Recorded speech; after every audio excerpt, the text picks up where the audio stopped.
시청자 여러분 안녕하십니까? 전혜은입니다. 이번 주가 시작되고 아침 기온이 떨어져 가을이 성큼 다가온 느낌입니다. 오늘 아침 55도로 시작했는데요.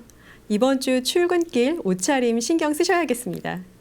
한낮에는 19도가량 올라 일교차가 큰 한 주가 될 것 같으니 환절기에 감기 조심하시기 바랍니다. 그럼 9월 25일 수요일 생방송 시카고 지금 시작합니다.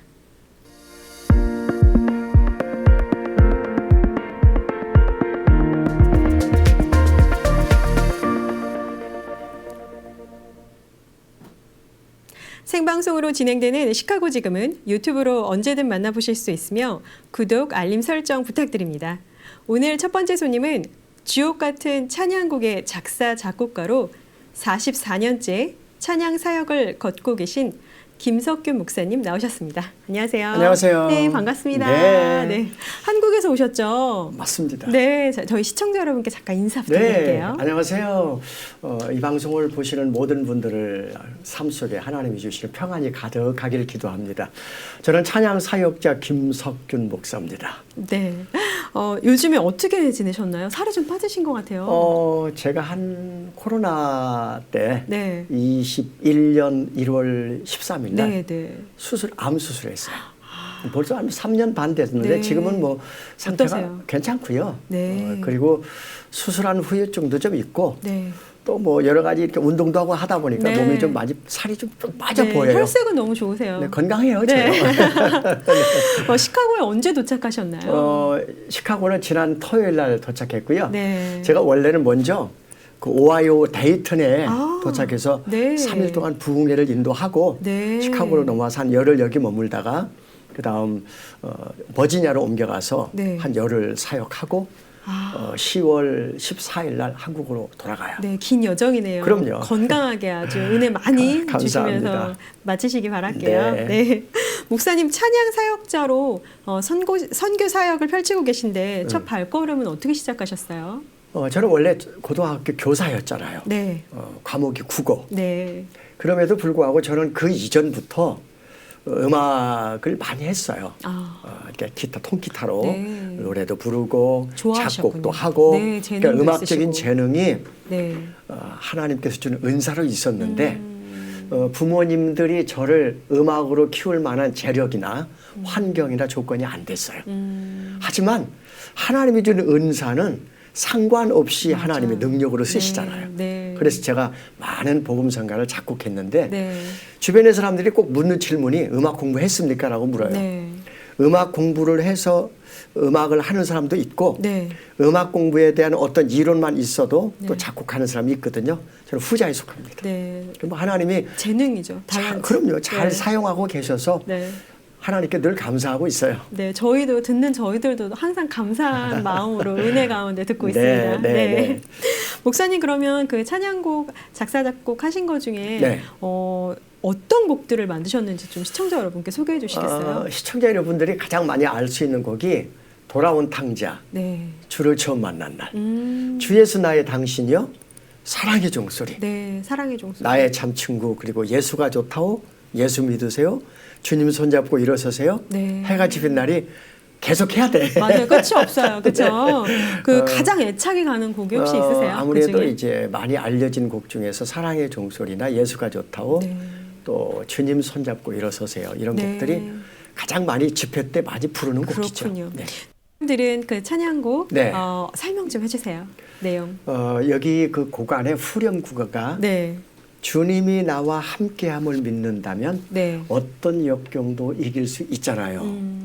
사실 이 중요한 단어가 함께입니다. 네. 세상에 무엇이 나와 함께해도 나를 행복하거나 내 모든 상황에서 기쁨과 평화를 누리게 할 수 없거든요. 네. 오로지 어떤 상황에서도 주님이 나와 함께하면 세상이 줄 수 없는 평안과 기쁨과 행복을 누릴 수 있거든요. 고난을 누구나 다 겪어요. 고난 없이 인생을 살아가는 사람은 아무도 없어요. 하지만 그 고난을 어떻게 해석하느냐, 그 고난을 어떻게 건너가느냐 하는 것은 그리스도인들에게는 누구와 함께 가느냐가 중요한 거거든요. 그래서 그 내용을 담고 있는 곡이에요. 그래서 너무 견디기 힘든 지금 이 순간에도 주님이 손잡고 계시잖아요. 그러니까 이게 뭐 힘들고 어려운 상황에도 주님은 내 손잡고 일하고 계심을 믿으신다면 힘을 내시기 바랍니다. 네. 목사님께서 찬양 사역을 통해서 이루고자 하는 목표가 있으시다면 어떤 게 있을까요? 대부분 음악을 하는 사람들은 목표가 있어요. 곡이 많이 알려지고 돈을 벌고 네. 유명해지고 네. 그게 이제 어떤 음악에 가는 꿈이잖아요. 네. 세상 모든 음악이 다 그래요. 나를 알아주지 않는데 음악하는 사람은 없고요. 음악과 더불어 명예와 또 인기와 재물을 얻는 것은 다 기본적으로 누구나 다 가지고 있는 꿈이죠. 네. 그런데 저는 그런 꿈이 아니에요. 제가 가는 꿈은 애당초에 내 꿈이 아닌 하나님의 꿈이거든요. 네. 내 꿈은 뭐 욕망을 쫓아가는 거라면 하나님의 꿈은 욕망을 내려놓아야 되는 꿈이에요. 그거는 하나님이 저를 인도해 가시면서 아골골짝 빈들까지도 인도해 가시며 그곳에 복음의 씨를 뿌리는 게 제 사역이거든요. 네. 그 가면서 하나님이 곡을 알려주시면 그 가서 부르면서 복음을 전하고 또 지경을 넓혀주셨으면 그곳에 가서 하나님의 나라를 알리는 일에 쓰임받고 네. 그러니까 저는 복음 외에는 제가 이 사역에서 사용할 단어가 없어요. 많이 힘들어요. 네. 뭐 많은 돈이라도 주어지면 그거가 어떤 목표가 되니까 네. 성취했다 하겠지만 네. 이 길은 힘든 길이에요. 그래서 성경에서 좁은 길이 바로 좁은 이런 길이죠. 네, 그렇군요. 찬양을 통해서 네. 사역하시면서 가장 큰 은혜를 받으시는 때는 언젠가요? 이제 제 찬양을 듣고 네. 많은 분들이 피드백이 오잖아요. 네. 뭐 자살하려고 했는데 찬양 듣고 삶을 마음을. 다시 이어갔다. 네. 질병으로 너무 고통당했는데 계속 찬양 듣다가 치유가 됐다. 신앙을 잃어버렸는데 네. 다시 어느 날 찬양 듣다가 하나님께 돌아왔다. 이런 것이 가장 보람되고요. 네. 제가 한 일이 아니라 성령님이 찬양을 뚫고 나오셔서 한 사람 한 사람 만진 그 흔적들이 피드백이 돼서 오니까 네. 너무 기쁘고 이 일에 보람을 느끼죠. 네, 찬양을 통해서 사람들이 변화되고 그럼요. 성령이나 은혜에 이렇게 만나서 네. 변화되는 삶을 이제 보실 때 직접 그럼요. 네, 그때 기쁨을 느끼실 것 같습니다. 네. 찬양 사역의 흐름이라는 게 또 있을 것 같아요. 네. 과거랑 현재 어떻게 좀 달라졌는지 설명해 제가 주세요. 쭉 이제 제가 80년 초부터 해왔으니까 네. 지금 44년째 하고 있거든요. 네. 80년대 다르고 90년대 다르고 2000년대 다 달라요. 네. 근데 그 다른 현상을 이렇게 분석을 해보면 한국 교회가 가파르게 성장할 때는 찬양도 굉장히 활성화되면서 사역자들도 네. 움직이는 폭이 넓었어요. 네. 바쁘고. 네.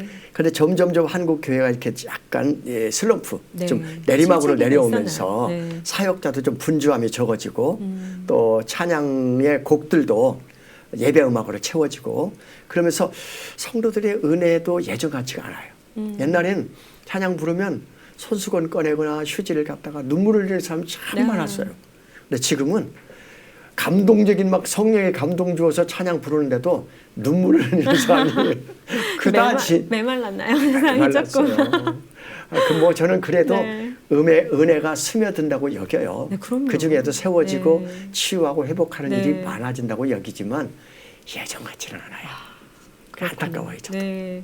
아침에 이렇게 일어나서 찬양과 함께하는 그 네. 시간이 소중하더라고요. 저는 아침마다 그렇게 듣고 예, 있는데. 제가 내 영혼의 찬양이라는 CTS 방송에서 14년 했거든요. 방송도 방송을. 오래 하셨더라고요. 그럼요. 네. 근데 그 아침마다 그 방송이 네. 7시에 방송이 나갔어요. 네. 근데 그걸로 한 30분 큐티하고 나가는 거거든요. 매일 찬양으로. 너무 좋네요. 그런데 그 방송이 없어요, 지금. 제작도 어렵고 또 방송 자체도 안 만드니까. 네. 네, 그런 거 생각하면 많이 안타깝죠. 유튜브로 해주셨으면 좋겠어요. 한국에 그래서 가시면. 유튜브 채널로 네. 제가 늘 하고 있어요. 지금 하고 계시나요? 네네네. 채널 그래서 어떻게 되세요? 김석균 목사와 함께 네. 그냥 김석균 치면 나와요? 유튜브 채널이 있어요. 저도 한번 들어볼게요. 네네네. 찬양을 통해서 지금 이런 말씀들을 나눠주시는데 네. 또 에피소드도 많이 있으실 것 같아요. 워낙 오랫동안 방송도 하시고 네. 44년의 세월이라는 거 굉장히 긴 세월이잖아요. 기억에 남는 에피소드 있으세요? 에피소드는 이제 아까 우리가 불렀던 주님 손잡고 일어서세요 있잖아요. 그 곡을 달라스에서 집회 때 불렀는데 네. 시작하자마자 한 분이 대성통곡을 하더라고요. 얼마나 울음소리가 큰지 사람들의 시선이 글로 다 모이고 네. 집회가 안 되겠어. 근데 저를 계속 불렀어요. 네. 끝까지. 그분을 계속 막 통곡하고 그리고 그분이 나중에 미안하다고 담임 목사실로 찾아왔어요. 네, 네. 그리고 하는 얘기가 30대 중반의 아들이 사고로 죽었대요. 근데 너무 억울하고 분해서 그 눈물도 안 나오고 슬픈데 울어보려고 막 뭔가 가슴에 딱 누르는 게 있어서 답답하고 너무 힘든데 네, 한이 서려서 울먹고 나면 될 것 같은데 네. 눈물이 안 나와서 네. 언젠가 한 번은 차를 타고 저 산에 가서 울려고 아무도 없는 데서 울려고 하는데도 눈물이 안 나오더래요. 근데 그날 왜 나만 겪는 고난이냐고 하는데 갑자기 이 가슴에 딱 어려져 있던 게 위로 쭉 올라오더니 툭 터져나가면서 울음이 쏟아지는데 네. 이게 무슨 눈치고 아니면 뭐 주변의 상황하고 네. 상관없이 막 통곡하게 되더래요. 그러면서 그분이 와서 하는 말이 이제 살 것 같아요. 이제 내가 살았어요. 네, 치유가 된 거네요. 성령 임하셔서. 가장 네. 기억에 남는 것 중에 하나예요. 그렇군요. 네. 듣는 것만으로도 이렇게 감동이 되는 이야기입니다. 네. 반가운 저희가 마음에 목사님 이제 자료를 찾다가 네. 예전 사진을 좀 찾아봤어요. 아이고 그걸 왜 찾아? 사진 설명을 좀 보면서 네네네. 네, 네네네. 부탁드릴게요. 저 사진이 네. 최미 김석균의 네. 내용원의 찬양 14년 프로그램 했던 그 진행 현장입니다. 네. 저 부분이. 네. 아주 마찬가지입니다. 내용원의 네. 찬양. 뭐 찬양 사역. 이랬대 거네. 네. 오, 젊네요. 저게 네. 2001년입니다. 네, 지금이랑 비슷하세요. 아유, 젊다. 벌써. 요 사진은요. 네. 왼쪽부터 노무난, 장욱조, 김석균, 김민식인데 네. 네 명이 네. 가스펠 세시봉. 아, 그래서 이 네 명의 이름이 선풍인데 네. 그 선풍이라는 이름으로 네. 미국도 왔었고 해외로 또 국내로 다니면서 아, 그러셨어요. 7080 찬양곡만 네. 부르는 그래서 여기도 한번 왔으면 좋겠어요. 네, 저도요. 네, 그래서 한 2시간 동안 공연을 하는데 네. 너무 한국교회 성도님들이 은혜를 받는 그 사진이었습니다. 7080 찬양 사역 예, 하시는 예, 그 가스펠 모습이었군요. 세시봉입니다. 아, 그렇군요. 과거에 이제 한국에서 오랫동안 네. 프로그램 진행하셨는데 그때 좀 기억에 남는 인상적인 그 방송 이야기 또 있을까요? 있어요. 그 방송을 진행하다 보니까 이제 방송으로 회복되는 일이 많잖아요. 네. 그러니까 아침 그걸로 큐티하고 네, 출발하고 많은 사람들이 함께 듣고. 예, 그게 또 한 번으로 끝나는 게 아니고 재방 3방 하잖아요. 그러니까 방송이 쭉 오랜 세월 오다 보니까 최미하고 저하고 부부인 줄 알아. 아, 그렇게 생각하실 예, 수도 있을 것 같아요. 미국에 왔는데도 미국도 저 프로를 보잖아요. 네. 어느 날 왔는데 제 아내와 함께 왔어요. 네. 미국에. 근데 저한테 아니 사모님은 왜 안 오셨어요? 아니 제 아내가 옆에 있는데 최미가 사모인 줄 아는 거예요. 너무 오랫동안 같이 다니시니까. 마치 그 전원일기에 화면에서. 김혜자, 맞아요. 최불암이 부부인 것 네. 아는 것처럼. 그래서 우리 프로그램에 밑에다가 이 두 분은 진행자는 부부가 아닙니다. 크게 써서 자막으로 내보냈는데도 그랬어요. 그런데도 한 분은 전화가 이렇게 왔어요. 저한테 이제 전도사님 옛날이니까 네. 지금 저희들이 식사를 하고 있는데 화제가 뭐냐면 저분이 부부다 부부 아니다를 놓고 지금 서로 다툼이 있는데 네. 음식 값을 내기로 했습니다. 부부입니까 아닙니까? 이런 전화도 오더라고요. 그러니까 그 에피소드가 참 그런 에피소드. 다양하네요. 지금도 재밌네요. 부부인 줄 아는 분들이 계세요. 네. 이 방송을 보신 분들은 또 부부가 아닌 제 아내는 최미가 네. 아닙니다. 목사님 아까 잠깐 말씀해 주셨는데 네. 선풍이라고 네. 가스펠 세시봉 말씀하셨어요. 네. 어떻게 하다 같이 네 분이서 결성하시게 됐어요? 네, 2015년도에 네. CTS 방송에 네. 프로그램 하나에 네 사람이 함께 하는 어떤 공개 방송 하나 했으면 좋겠다 하는 것이 네. 있어서 네. 네 사람이 모이게 됐고요. 네. 그때 첫 공연을 시작으로 해서 방송은 한 번으로 끝났지만 네.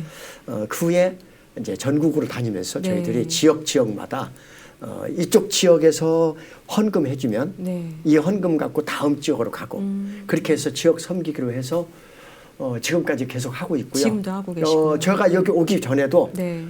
서울의 오살리 기도원 있잖아요. 네. 거기서 추석날 공연을 하고 추석 전날 공연하고 추석날 이곳으로 출발한 거예요. 저는. 그렇군요. 그러니까 공연이 이게 아무래도 요즘 한국 교회는 고령화돼서 네.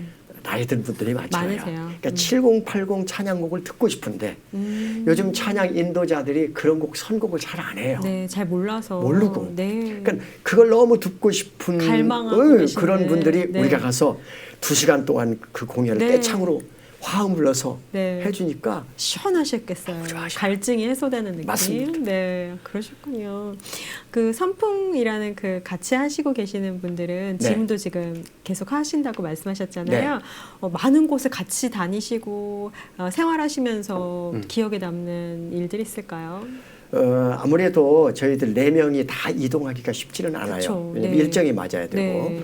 또 일정이 맞아도 누가 아프거나 뭐 이렇게 하면 또 한 분이 못 가잖아요. 네. 그럼 3명이 갈 때도 있고 4명이 갈 때도 있는데 완전체는 4명인데 네. 그 4명이 다 역할이 있어요. 네, 어떤 그래서 역할이요? 뭐라고 얘기하냐면 네. 한 사람은 이사장, 네. 한 사람은 단장, 네. 한 사람은 회장, 한 사람은 대표 네, 다들 비슷한 똑같은 이름 같은데요. 그렇게 맡으면서 네. 4사람의 사역 연한이 사역한 해가 네. 170년이 넘어요. 다 40년에서 50년 사이에 사역을 해온 분이고 네. 전부 다 작곡자들이에요. 그러니까 실력 있으신 저희들 분이네요. 4명이 네. 서로 양보하지 않으면 네. 서로 내려놓고 서로 낮춤이 있지 않으면 겸손하지 않으면 안 돼요. 몇 년 보통 하셨어요, 같이? 이게 지금 한 10년 돼요. 근데 네. 4명이 모이면요. 각자 자기 생각, 고집 이런 게 있어서 그럼요. 다 자기가 하고 싶은 대로 하려고 그래요. 네. 근데 우리는 4명이 다 내려놓고 네. 생각을 같이 하고 가니까 다툴 일이 없어요. 네, 너무 좋네요. 안 다투고 네. 어쩌다가 화낼 일이 있어요. 실수한 부분도 있잖아요. 그래도 저쪽 돌아서서 에이씨 하면 말아요. 우리가 서로 이렇게 섬겨주고 사랑하는 게 네. 가장 큰 에피소드라고 할 수 있어요. 다른 것보다는 네.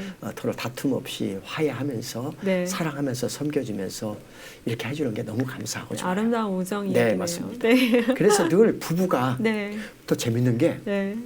장욱조 노문안 빼고 나머지 저하고 3사람 빼고 네. 나머지 김민식부터 그 와이프들까지 네, 전부 다 네. 5명이 다 55년 양띠예요. 다 똑같은 같이. 나이예요. 그것도 쉽지 않거든요. 그쵸, 친밀하겠어요. 친구니까. 친구처럼 네, 너무 보기 좋네요. 네.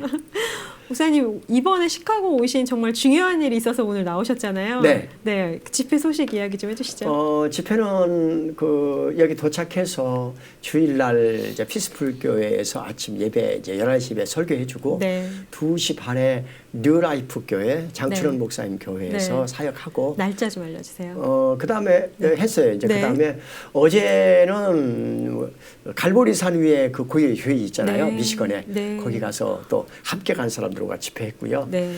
이번 주 금요일은 제가 이제 피스풀 교회에서 연합 집회로 9월 27일이요? 예, 그렇게 하고요.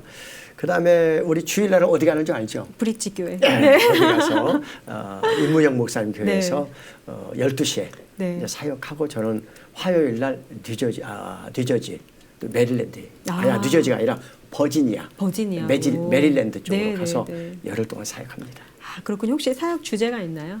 사역 주제는 회복입니다. 회복이요. 이제 코로나 네. 이후의 회복, 네. 눈물의 회복, 네. 그다음에 은혜의 회복, 감동의 회복, 뭐 회복할 게 너무 많잖아요. 맞아요. 간단하게 가정의 좀 회복. 말씀해 주시겠어요? 저희 시청자분들을 위해서 짧게라도. 네. 우리가 주의 은혜로 회복돼야 될 것이 참 많은데 그 중에서도 첫사랑의 회복이 저는 참 중요하다고 생각을 해요. 왜냐하면 그 첫사랑의 회복이 있으니까 생기는 일이 눈물이더라고요. 눈물이 회복이 되다 보니까 은혜의 저수지가 메마르지 않고 찰랑찰랑 저수지에 물이 가득하니까 그 저수지로 인해서 가정과 교회와 사회에 영향력이 커져요. 그러면서 그 은혜들이 많은 곳에 가서 영향력을 미치다 보니까 찬양도 어디 가서 부르면 감동이 되고 은혜가 되고 해서 저는 이번에 주제를 회복으로 삼고 와서 많은 분들에게 그런 찬양곡을 골라서 불러주고 있거든요. 혹시 기회가 되면 이번에 그 금요일 날 7시에 하는 그 집회에 네. 많이 오셔서 참여해서 어떤 회복인지 와서 좀 같이 경험했으면 좋겠습니다. 네. 감사합니다. 앞으로의 사역 계획과 비전 어떤 거 계신가요? 저만은 곡을 쓰는 것인데 네. 제가 한 400여 곡을 썼어요. 네. 음반도 한 19개 네, 네. 정도 발표했는데 저는 원래 작품을 쓰는 사람이 아니고 찬양 사역계 찬양 부르고 복음을 전하는 사람이에요. 근데 어찌어찌 하다 보니까 하나님이 은혜를 주셔서 한 400여 곡을 썼고 알려져 있는데 네. 지금도 여전히 왜 곡을 쓰냐면 집회에 필요한 곡, 아직 한국 교회에 이런 주제의 곡이 없어. 있어도 아직 너무 그 메시지가 얕아. 네. 그래서 그 가사를 만들어서 그 메시지를 구체화시켜서 곡을 쓰거든요. 최근에 나왔던 곡이 하나님을 만나면 끝난 것이다 라는 곡을 네. 강찬이라는 사역자에게 주어서 네. 한국에서 많이 불려지고 있어요. 시카고에도 왔는지 모르겠어요. 그 하나님을 만나면 끝난 것이다 그 주제가 네. 코로나 이후에 이 곡이 주제로 한국교회가 다시 회복돼야 된다. 네. 이런 주제로 곡들을 쓰고 있거든요. 그렇군요. 저는 이제 이런 곡들을 계속 만들어서 사역을 네. 넓혀가고 이제 하나님이 인도하는 대로 또 지경이 넓혀져서 네. 사역지에 가서 복음을 전하는 그게 제 비전이고 네. 그게 하나님의 인도하심이라고 생각해요. 아, 그렇군요. 최근에도 발표를 하신 거군요. 네, 계속 발표하고 있어요. 그렇군요. 네. 요즘에도 그 한국 교회에서의 초청이 끊임없나요? 아무래도 요즘 한국 교회가 수요 예배는 네, 수요 예배는. 적당히 안 모이니까 예배는 아무래도 많이 모일 때 네. 초청하잖아요. 네, 네. 또 토요 예배 뭐 이런 것도 없고 금요일 네. 예배도 그다지 많이 안 모이고 그러니까 주일 위주로 모이는데 주일도 11시 예배처럼 목사니까 네. 11시 예배 갈 수 있어요. 목사니까 한국 네. 교회는 목사가 아니면 11시 예배에 축도하거나 없어요. 이렇게 메시지 선포가 안 되잖아요. 근데 일반 사역자 뭐 그냥 그 장로라든지 아니면 일반 사역자들은 아무래도 11시 예배에 가기가 어렵잖아요. 그러면 2시밖에 없어요. 그러니까 한국 교회 사역자들이 사역이 많이 축소돼 있고요. 네. 저는 이 나이에도 나이가 좀 있잖아요. 이 나이에도 한국 교회에서 많이 불러주셔서 네. 많이 갈 수 있으니 그것도 은혜입니다. 네. 그래도 예전 같지는 않아요. 그래요. 그래도 이렇게 미국까지 오셔서 미국 한 곳도 아니고 여러 곳을 다니면서 네, 네. 좋은 찬양 함께 나눠주셔서 너무 기쁘고 감사한 일 같습니다. 감사하긴 한데 이제 네. 힘들어요.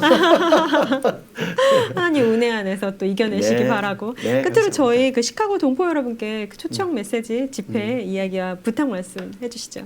예수만이 길입니다. 예수만이 해답입니다. 예수만이 생명이고 구원입니다.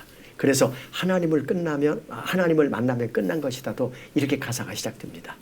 모든 것이 끝났다고 말하는 사람들의 말을 듣지 말아라. 하나님은 아직도 너에게 시선을 멈두고 있다. 사람들에게서 해답을 찾지 말고 하나님에게서 해답을 찾아라. 이렇게 가사가 흘러가거든요. 예수만이 해답이고 예수만이 길임을 아시고 여러분 모두가 예수 잘 믿고 믿음의 경주 완주해서 천국에서 모두 만났으면 합니다.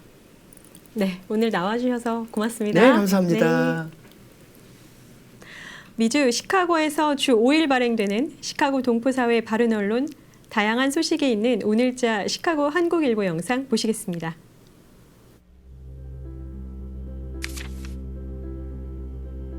시카고 한인동포의 자긍심, 시카고 한국일보. 가장 많은 발행 부수 자랑, 최고의 광고 효과, 전자신문을 통해 가장 멀리 전파되는 신문.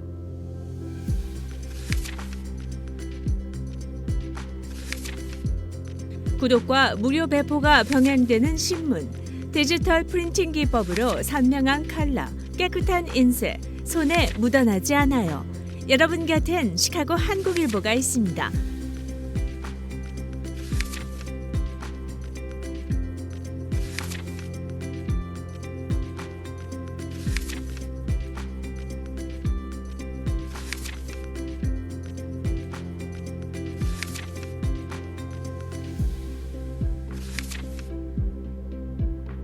시카고 사람이라면 시카고 한국일보를 보셔야죠. 지금 문의하세요. 847-290-8282번입니다. 시카고 사람, 시카고 한국일보. 이창환 변호사. 영주권, 시민권 신청, 비이민 비자, 이민 소송. 이민법에 대한 명쾌한 분석과 해답. 20년 넘게 쌓은 노하우와 전문적 지식. 이창환 변호사. 847-375-9620 2454 댐서 스트리트 310호 데스플랜스에 위치합니다. 윈TV 생방송 시카고 지금은 시카고를 포함 미국 내 한인 커뮤니티와의 활발한 소통, 정치, 경제, 교육, 사회, 문화 등 다양한 분야의 심도 있는 정보 제공, 방송을 통해 고단하고 지친 이민사회에 활력을 불어넣기 위해 노력합니다. 윈TV 생방송 시카고 지금은 수요일과 금요일 오전 11시 본방, 오후 9시에 재방송됩니다. 아울러 시카고 윈TV 유튜브 채널로 실시간 방송됩니다. 출연 및 후원에 관한 문의는 224-283-8200 TV 제작국으로 하시기 바랍니다. 시카고 동포들과 함께 만들어가는 방송, 윈TV 생방송 시카고 지금.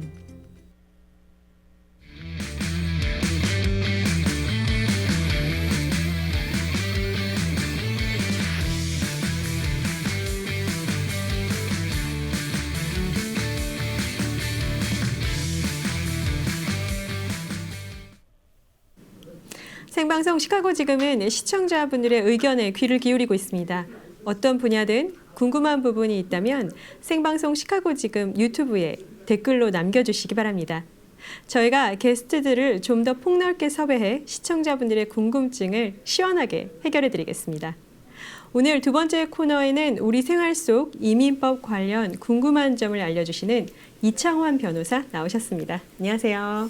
안녕하세요. 네, 반갑습니다. 반갑습니다. 네, 시청자 여러분께 인사 부탁드릴게요. 안녕하세요. 이창환 변호사입니다. 네, 오늘 주제는 영주권 및 시민권을 취득하는 과정에서 범죄 기록에 미치는 영향에 관해서 좀 알아보겠습니다. 영주권과 시민권 취득의 과거 범죄 기록이 얼마나 큰 영향을 미치나요? 사실 이 영주권을 못 받는 사유라고 하는 그런 것 중에서 네. 제일 중요한 게 이제 사실은 범죄예요. 네. 그래서 inadmissible crime이라고 영주권을 받지 못하는 범죄 유형을 이민법에 열거해 뒀습니다. 네. 예를 들면은 뭐 제일 중요한 게 이제 crime involving moral turpitude라고 해서 CIMT라고 일반적으로 알고 있고 또 사용을 합니다. 근데 네. 이제 뭐 그게 사실 어떤 범죄냐라고 하면 사회를 지탱하기 위해서 원래 범죄로 만들었던 것들이죠. 뭐 살인, 강간, 강도, 뭐 절도, 횡령, 뭐 이런 범죄들이 네. 이제 그런 범죄들이 사회를 이제 파괴하는 범죄니까 네. 예, 그런 범죄자들은 일단 영주권을 못 받게 해놓은 거죠. 네, 치명적인 것들. 예. 네. 그 이외에 뭐 미국 같은 경우에는 총기, 마약, 돈 세탁 네. 이런 범죄들이 이제 영주권을 받지 못하는 범죄로 이제 열거를 해두고 있습니다. 물론 네. 뭐 폭력이라든지 이런 것들도 사실은 마찬가지고요. 네. 그에 비해서 이제 이 우리가 일반적인 생활을 하면서 사회가 더 복잡해지면서 만들어진 범죄들 같은 게 있죠. 있어요. 네. 예를 들면 뭐 교통 범죄들, 그렇죠. 뭐 그러니까는 뭐 신호 위반이라든지 뭐 DUI라든지 뭐 기타 그런 것들은 이제 원래부터 범죄는 아닌데 네. 사회가 발달되면서 그런 범죄들이 규율이 생겨서 그런 범죄들을 사회가 좀 더 원활하게 작동하기 네. 위해서 만드는 범죄죠. 예를 네. 들면 조세 범죄라든지 네. 이런 것들은 이제 완전히 그것 자체가 영주권을 못 받는 범죄에 해당된다고 보지는 않습니다. 그러니까 뭐 예를 들어서 네. 뭐 스피딩을 했다고 해서 네. 영주권을 못 받는 범죄는 아닌 거죠. 이제 그거는 트래픽 궁금한 게 바이올레이션이니까. 그런 신호등이나 아니면 말씀하신 스피드로 인해서 받은 티켓 같은 거를 벌금을 내면 그게 없어지나요? 아니면 기록은 남나요? 그게 이제 이게 어떤 상황이냐에 따라서 틀립니다. 예를 들면 이제 일반적으로 이제 티켓을 받고 그냥 플리 길티를 하고 유죄 인정을 하고 이제 돈을 내는 경우 또 그런 경우는 이제 이 그 교통국이라고 하는 네. Secretary of State의 트랜스크립이라고 본인의 운전 기록을 떼면은 나오기는. 그리고 또 이게 보험하고 사실은 연결이 되잖아요. 네, 그렇기 때문에 완전히 없어진다고는 할 수는 없어요. 네, 그 기록을 찾으려고 하면 찾을 수는 있겠군요. 예, 맞습니다. 그렇군요. 범죄 기록이 영주권, 시민권 신청에 왜 이렇게 중요한 영향을 미칠까요?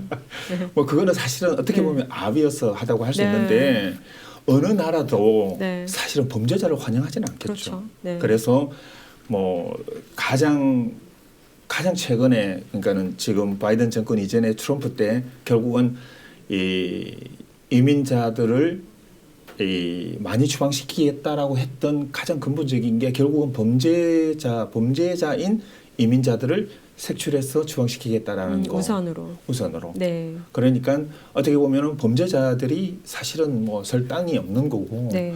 범죄를 저질렀던 그 결과가 결국은 이제 정말 중요한 순간에 남의 나라에서 살 때는 영향을 네. 미치는 거죠. 그렇군요.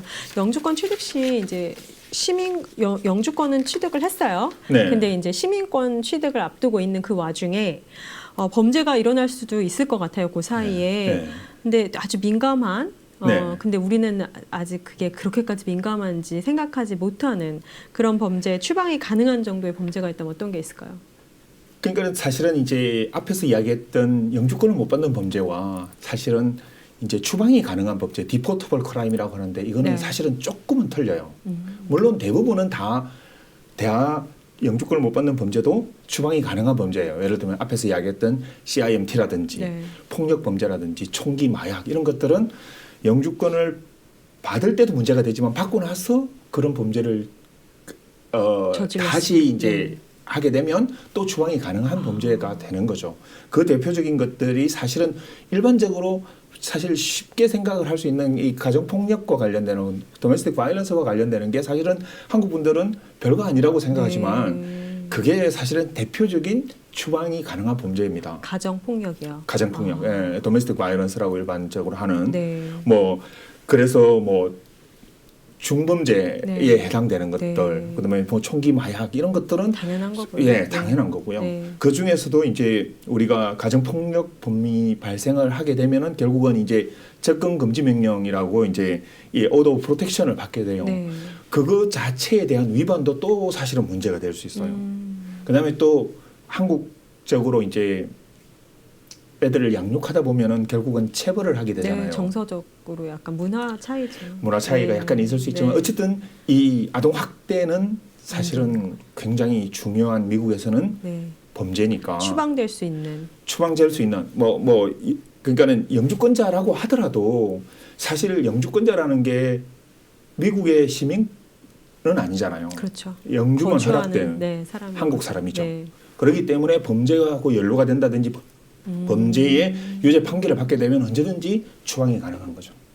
그렇군요. 네. 가정폭력이나 아동학대 같은 부분은 좀 더 주의를 기울여야 될 부분 같습니다. 예, 맞습니다. 네. 그래서 사실은 이게 이 형법적인 사건이죠. 도메스틱 바이런스라든지 뭐 차일드 어뷰즈라든지 이런 부분들은 형법적이로 형사 사건에 형사 변호사도 필요하지만 본인이 시민권자가 아니라면 이제 이민법적으로 어떤 영향을 미칠 때, 그러니까 어떤 유죄 인정을 했을 때 어떤 결과가 발생할지를 알고 대처를 할 필요가 있어요. 그렇기 때문에 형사 변호사 이외에 이민 변호사와의 상담도 필수적이라고 볼 수 있습니다. 그렇군요. 그리고 이런 범죄 외에도 또 이제 음주운전 같은 것도 발생할 수 있을 텐데요. 어떤가요?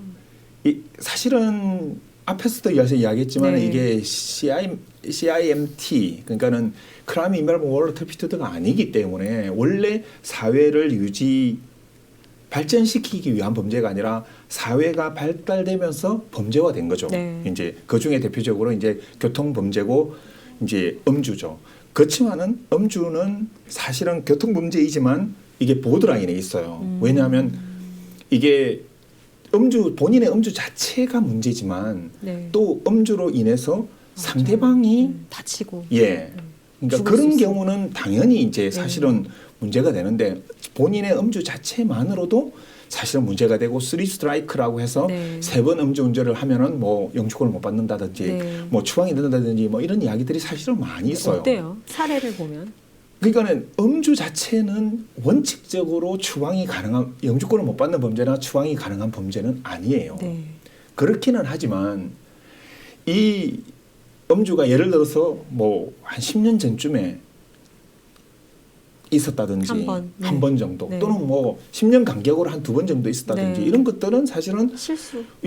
문제가 안 될 수 있고 네. 또 최근에 사실 일리노이 법상 교통법상 음주가 훨씬 가중처벌되고 있는 것은 사실이거든요. 그렇군요. 그렇기 때문에 이제 음주가 예를 들어서 20년 전에 음주로 내가 뭐 유죄 판결을 받고 뭐 사회봉사를 했던 아니면 벌금을 냈다라든지 또 10년 전하고 지금하고는 다르죠.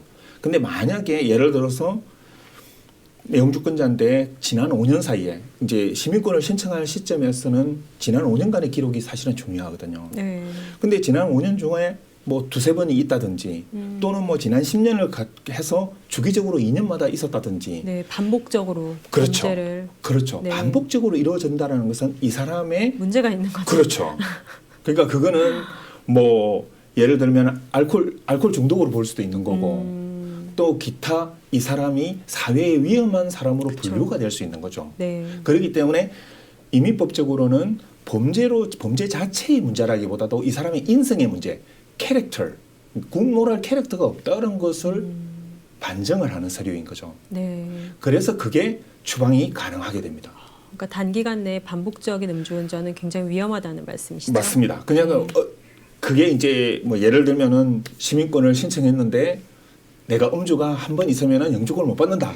이런 이야기들이 사실은 그거는 잘못된 정보입니다. 그쵸. 그러니까 음주 네. 자체가 영주권을 못 받는 사유거나 시민권을 못 받는 사유가 되는 건 아니에요. 네.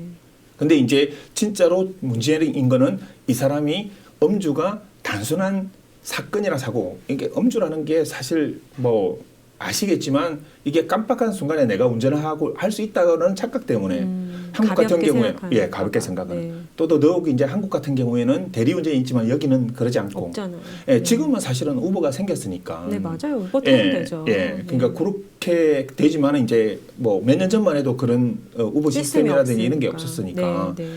아무렇지 않게 생각을 했지만 본인만 다치는 문제가 아니라 결국은 맞아요. 상대방을 사실은 위험하게. 사망에까지 이르게 네. 할 수 있는 굉장히 위험한 물건이죠. 차량이라는 그렇죠. 것을 무기죠. 네. 예, 그렇기 때문에 그걸 심각하게 받아들이라는 의미인 거지.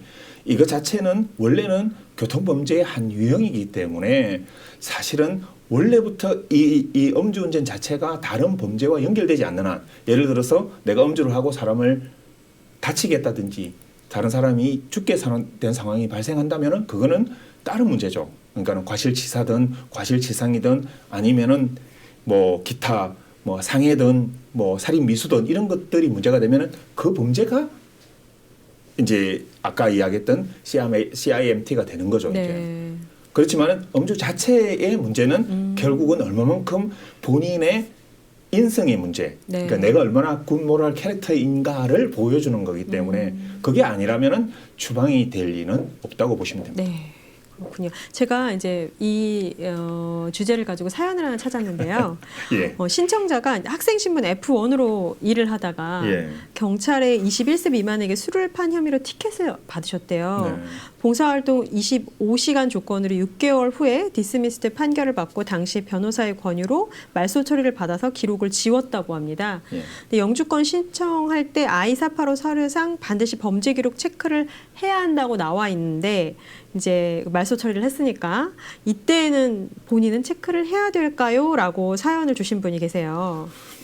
이게 사실은 이제 앞에서도 이야기했지만 이게 이민법적인 거하고 형사법적인 거하고 조금 틀려요. 네. 그래서 이제 I-485 상으로는 모든 그러니까 경찰에 체포됐거나 아니면은 법원에서 판결을 받은 아무리 사소한 거라도 사실 다 체크를 해야 됩니다. 예스라고. 네. 그리고 관련 서류를 내야 되고. 네. 더더욱 여기서 이제 조건부 이제 이 봉사 시간을 25시간을 하면서 6개월 후에 디스미스가 됐다는 하는데 네. 이게 정확한 디스미스는 사실은 아니거든요. 아. 그러니까 컨디셔널 디스차지였다가 그 컨디션을 세리스파이하게 끝낸 거지. 네. 형사법적으로는 디스미스라고 할 수 있겠지만 이민법적으로는 유죄 인정이에요. 사실은 내가 죄를 인정하고 형을 사는 대신에 네. 사회봉사를 25시간을 한 거죠. 네, 범죄 기록이 있는 거죠, 그러니까. 그렇죠. 네. 그래서 거기다가 이제 더 문제는 엑스펀지라고 네. 하는 네, C인데, 말소. 네. 예, 그게 정확하게는 말소라고 번역하면은 안 되고요. 네, 그건 뭐죠? 그게 이제 내가 어떤 형사 사건이 있었을 때 일정한 범죄는 외부에서 보지 못하게 시일을 하는 절차가 있어요.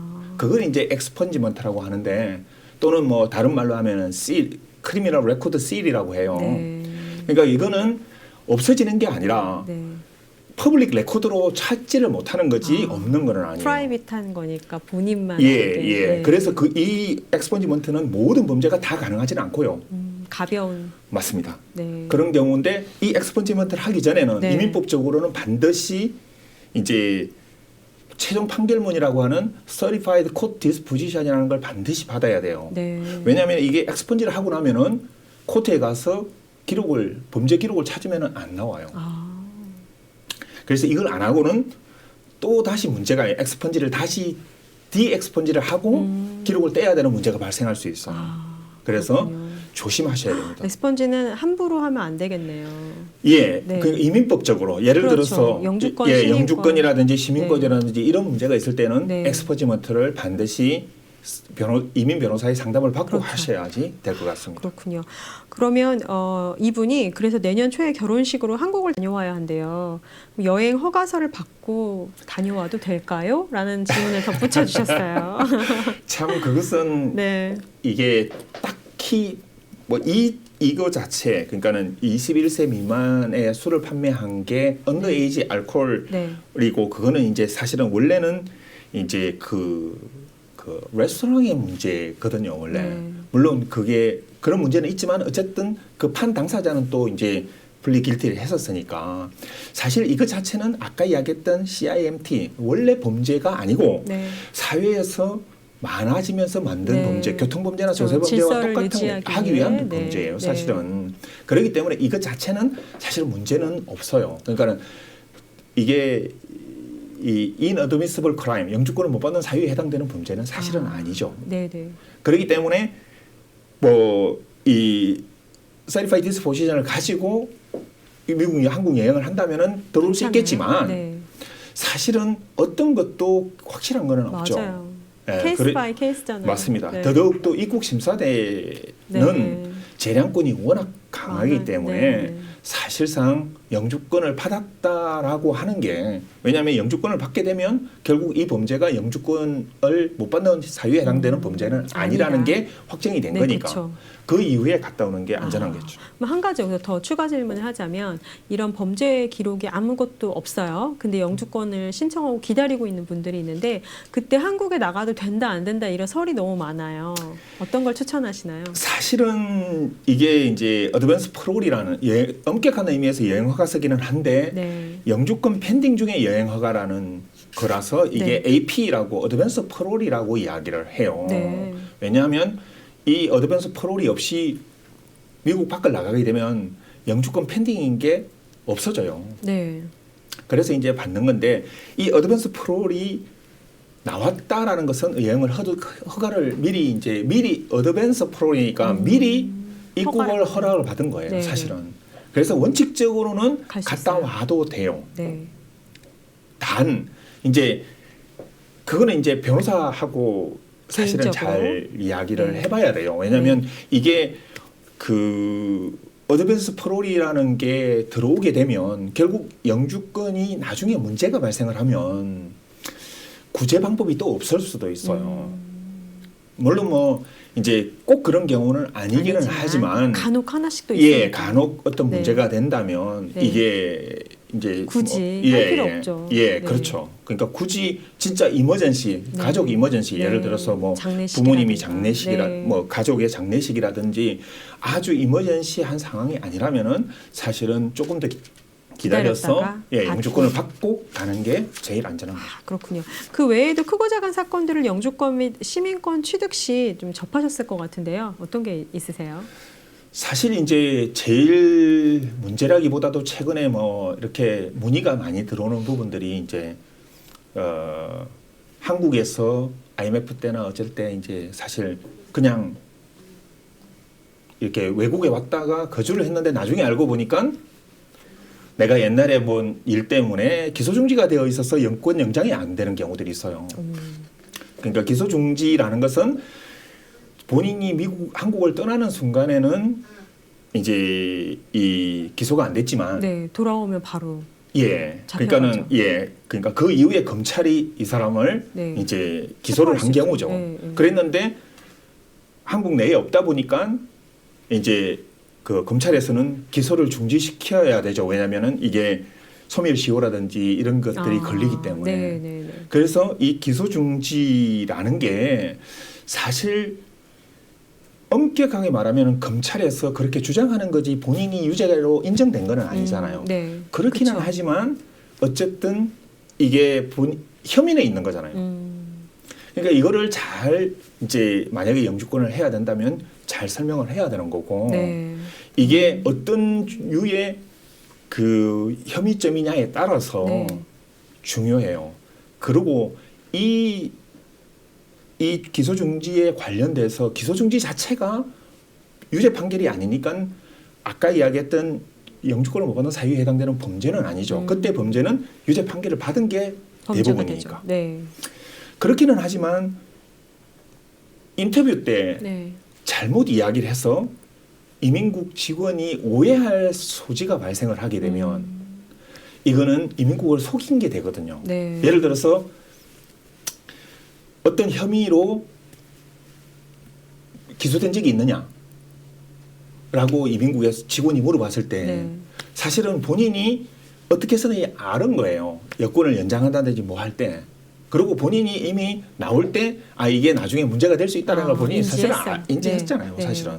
그러면은 영주권을 신청할 때 확인을 해봐야죠. 기소 중지가 돼 있는지 아니면 뭐 말소가 된 건지 어쩌는 건지 기소가 안 된 건지 된 건지 그렇죠.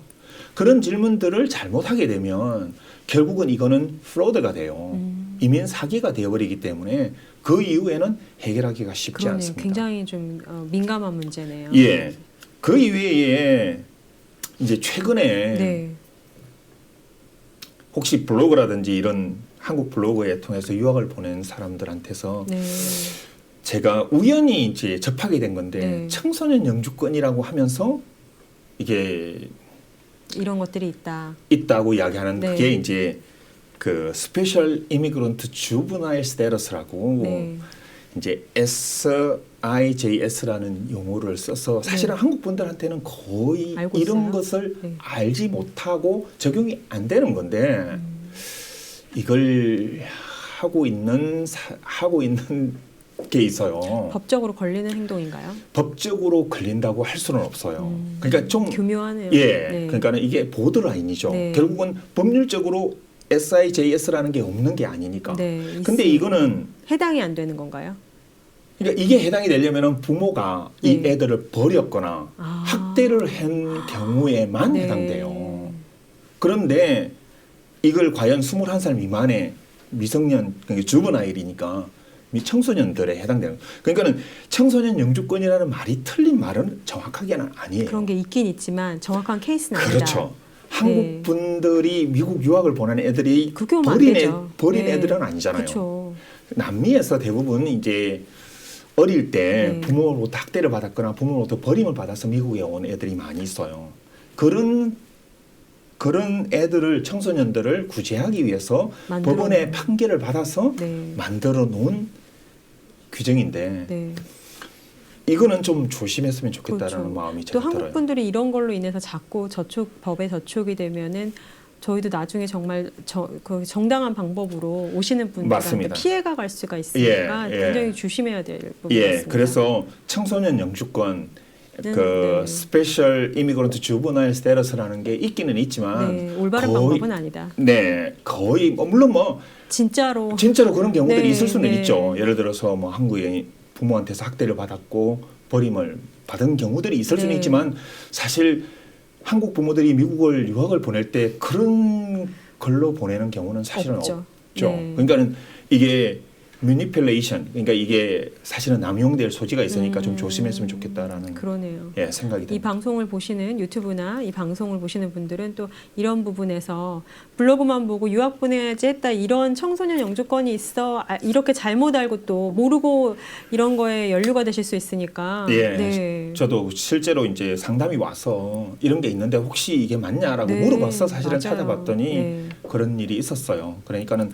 사실은 제일 중요한 것은 모든 절차들은 미국에서 영주권을 취득하려고 할 경우에는 정당한 방법으로 그렇죠. 거짓말 없이 네. 하는 게 좋을 것 같습니다. 네. 오늘 유익한 정보 나눠주셔서 고맙습니다. 감사합니다. 네, 감사합니다. 박정호 한의사에게 듣는 건강 이야기, 오늘은 척추 건강에 관해서 듣겠습니다.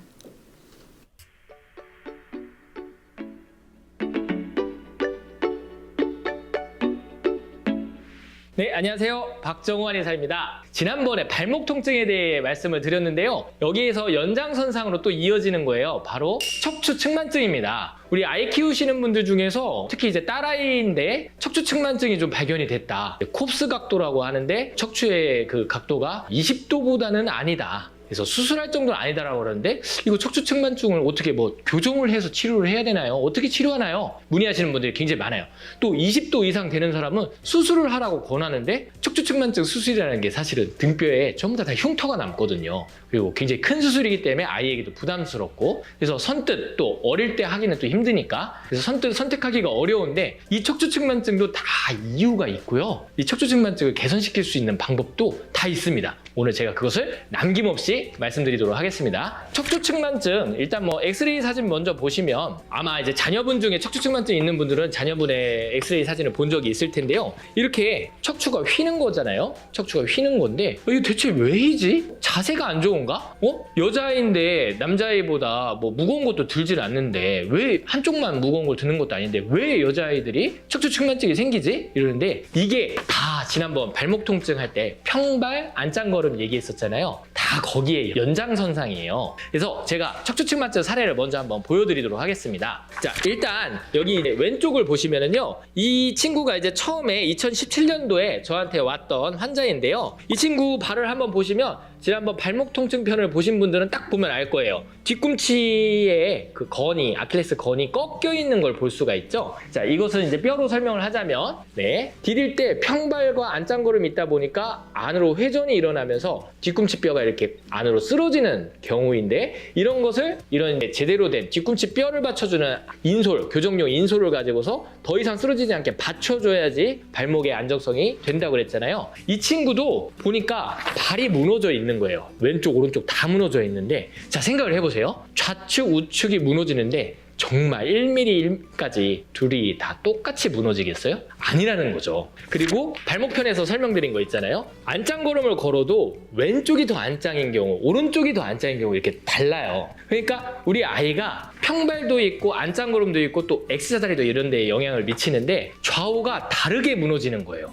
어디부터? 발부터. 그러다 보니 엑스레이 사진을 보면은요, 골반이 지금 보시면은 골반 높이가 좌우가 다른 걸 볼 수가 있는데, 여기 이제 레프트라 써 있죠. 왼쪽 골반이 지금 2.41도 정도 더 내려가 있는 것을 볼 수가 있습니다. 자, 골반이 내려가 있어요. 왼쪽이 이렇게 내려가 있어요. 걸을 때마다, 이건 이제 서서 찍은 사진인데, 걸을 때마다 왼쪽 골반이 내려앉으니까 허리뼈는 왼쪽으로 휘고 흉추는, 등뼈는 오른쪽으로 휘는 게 거의 90% 가장 많은 타입입니다. 이렇게 뒤에서 보게 되면은 왼쪽 골반이 내려앉고 왼쪽 허리가 튀어나오고 오른쪽 등이 튀어나오는 케이스가 가장 포멀하다, 가장 많다, 이렇게 볼 수가 있는데요. 그러면 아무리 허리뼈를 교정을 해도, 요추를 앞만 교정을 해서 내려간 쪽을 올리려고 해도 이미 골반 높이도 다르고, 그 다음에 이거 이제 전체 사진으로 보면 고관절 높이도 다르고 무릎 높이도 다르거든요. 왜? 아까 제가 얘기했듯이 발이 이미 왼쪽이 더 무너져 있으니까. 물론 이제 좌우가 오른쪽이 더 무너져 있는 경우도 있긴 있는데 왼쪽이 무너지는 경우가 더 많기 때문에 제가 그걸 기준으로 설명을 해드리는 건데요. 자, 발이 한쪽이 더 무너지니까 발목부터 벌써 높이가 다르고 무릎 높이 다르고 고관절 높이 다르고 골반 높이가 다르고, 그래서 허리가 휘는 건데, 암만 허리에다가만 교정을 하고 뭐 도수 치료를 통해서 또는 추나 교정을 통해서 허리를 맞춘다고 해도 이거는 발부터 잡지 않으면 안 됩니다. 그리고 제가 조금 더 강하게 얘기를 하면 턱관절로 척추 측만증을 치료한다라고 주장하시는 의료인들도 있으신데, 물론 일리가 있는 말인데 이건 이제 개인적인 의료인으로서의 저의 입장인데요. 저는 중력을 지탱하는 것은 발이라고 보거든요. 그리고 아이들은 얼마나 어른들보다 더 많이 걷고 뜁니까? 당연히 발이 더 중요하다라고 저는 생각을 합니다. 그리고 아까 이제 좀 설명을 했었긴 했는데, 왜 남자아이들보다 여자아이들이 척추 측만증이 더 많이 발생하나요? 우리 딸아이 척추가 특발성 척추측만증이래요. 특발성이라는 거는 이유를 잘 모른다라는 뜻인데 특발성 척추측만증이 왜 여성에게, 여아에게 더 많이 생기느냐? 남자아이보다 여자아이들이 활동 적은데 인대가 약해요. 인대가 얇고. 그러다 보니까 남자아이들은 어느 정도 이렇게 발의 높이가 안 맞고 골반이 좀 틀어져 있어도 실제로 발 아치가 많이 무너지진 않고 또 허리를 지탱해주는 인대가 쓰러지지 않는데 여자아이들 같은 경우 특히 특발성 척추측만증이 생기는 여자아이들이 되게 보면 호리호리하죠. 잘 안 먹고 근육도 부족하고 제 근육 부족 편 보시면 고깃국 많이 먹으라고 나오잖아요. 이런 이제 고깃국 먹어야 되는 허약한 여자아이들이 인대가 약하기 때문에 허리도 쉽게 휘고 골반도 쉽게 내려앉고 발 아치도 쉽게 무너지는 겁니다. 그래서 척추측만증은 우리 아이 발을 봐라. 그래서 엎드려서 확인하는 방법이 있습니다. 이 발목 통증에서 제가 보여드렸던 자료 화면인데 엎드려서 양쪽 발을 이렇게 바깥쪽으로 외회전시켜서 관찰을 해보면 좌우가 높이가 다르다. 그러면 우리 아이가 걸을 때 발자국이 게이트 앵글이라고 하는 발 각도가 다른 경우가 많습니다. 이미 벌써 틀어져서 걷는다는 거예요. 그리고 유심 깊게 한번 우리 아이의 걷는 모습을 뒤에서 관찰해보면 실제로 깜짝깜짝 놀라시는 분들이 많아요. 우리가 이거 진짜 왼발이 엄지발가락을 안쪽으로 걸어요. 오른발은 바깥쪽으로 걷는데 이렇게 걷네요. 희한하게 걷네요. 이런 아이들은 척추측만증이 발생을 했으면 이미 벌써 늦었다고 생각하지 마시고 빨리 발부터 교정을 해줘야 돼요.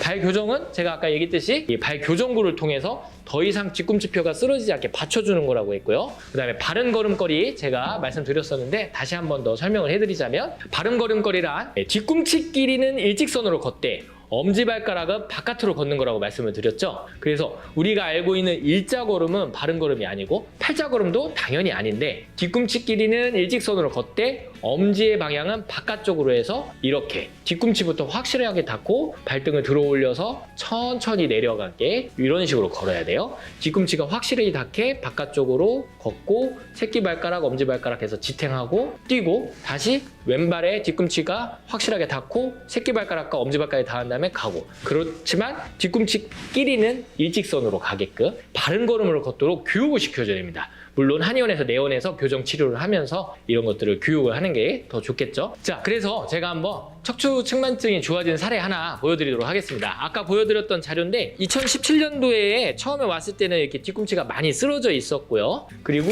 실제로 이 친구의 척추 상태는 보시다시피 이렇게 왼쪽으로 휘어있는 상태였는데요. 그래서 교정용 인솔 장치를 끼고 척추측만증을 교정하는 치료를 하면서 집에서 이제 셀프 운동을 계속 시켰더니 이 친구가 이제 2023년도 성인이 돼서 왔어요. 아유, 너무 반갑게 왔는데 보시면 뒤꿈치 쓰러지던 게 많이 괜찮아진 걸 볼 수가 있어요. 깔창은 그래도 3년 정도는 꼈다라고 얘기를 하더라고요. 그 이후에는 잘 안 꼈지만 그래서 많이 개선된 걸 볼 수가 있고 무엇보다도 엑스레이 사진상 2023년도에는 척추가 거의 정상으로 중심축으로 들어온 걸 볼 수가 있어요. 이렇게 된다는 거죠. 발을 맞춰주고 걸음걸이를 제대로 걷고 거기에 맞는 딱 척추에 맞는 운동을 해주면 그래서 이렇게 좋은 사례가 나왔죠. 그 다음에 이제 척추측만증을 좌우를 어떻게 운동을 해주는 게 좋나요? 이거는 각각 케이스별로 다르기 때문에 오늘 다 이렇게 일괄적으로 설명을 할 수는 없지만 쉽게 그냥 개념만 말씀을 드리면 골반의 축과 어깨의 축이 틀어져 있는 경우가 많기 때문에 이런 식으로 틀어져 있거나 아니면 이런 식으로 있겠죠? 이거에 따라서 이제 발을 꼬는 방향도 편한 쪽이 따로 있을 텐데